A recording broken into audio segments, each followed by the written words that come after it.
And let's see if we can't finish this, the 13th chapter of The Revenge of the Wizard's Ghost. The professor and Fergie are escaping from the shaking church. Fergie has made a hole through a leaded window to get out of, and they've got something with them. A package fell out of the ceiling, but we don't know what it is yet. So let's go back to where we cut off and start from there. Clutching the light in one hand and the package in the other, the professor watched as Fergie scrambled up into the window opening.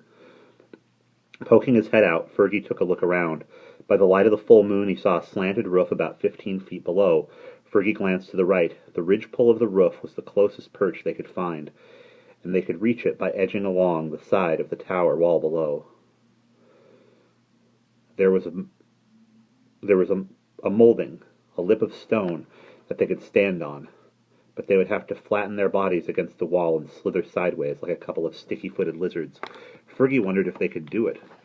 For the moment, the church had stopped shaking, but if it started to quiver when they were clinging to the wall outside... "Byron, what are you doing?" rasped the professor. "We've got to get out of here before this thing comes down on our heads." Fergie was in agony. He couldn't make up his mind. Probably they ought to just turn around and go back down the stairs and try to get out of the building some other way.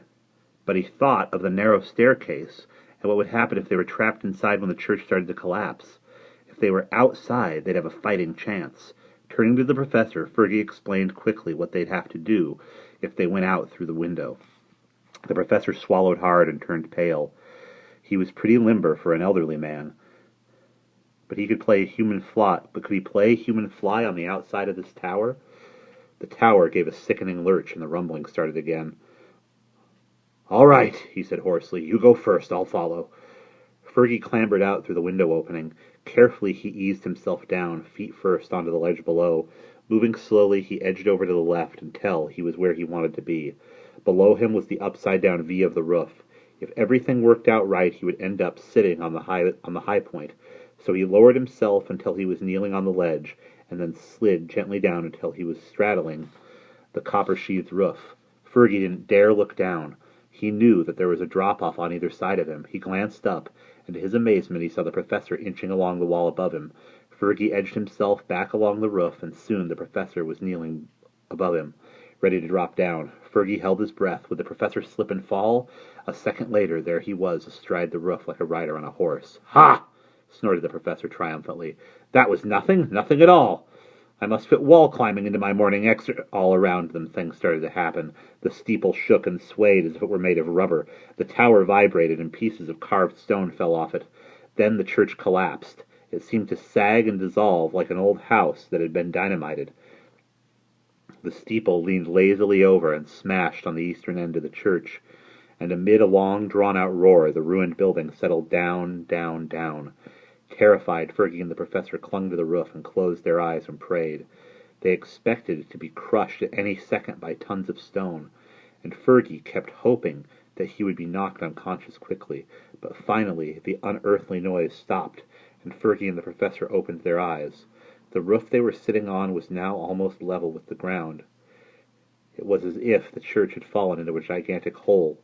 Choking clouds of dust rose around them, and it was hard to see, but they were alive. "Well, wasn't that fun?" growled the professor. "Come on, Byron. We better skedaddle. In 5 minutes every fire engine for miles around will be here, and the police, and heaven knows who else. Let's vamoose." The two of them went down the roof on their rears, as if it were a children's slide. They picked their way out over fallen stones and raced toward the front gate. When they got there, they saw that the earthquake had brought down a big section of the wall, and that made their escape easy. They felt exhausted and lightheaded, but happy. Fergie threw himself across the hood of the car and laughed helplessly for a long time. Then an awful thought struck him. Had they left the paper-wrapped package behind? He straightened up and looked at the professor, who was leaning casually against the fender and lighting a cigarette. "Professor!" Fergie exclaimed breathlessly. "Hey, Professor, did you remember to—" The professor turned. On his face was a smug, superior smile, and now Fergie could see the bulge in the front of his jacket.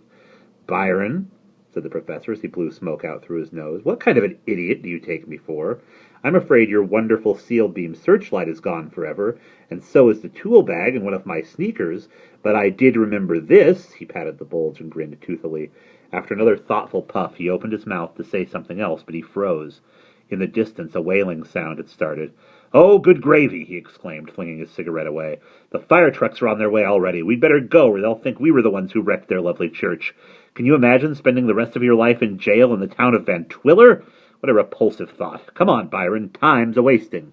And that's the end of chapter 13.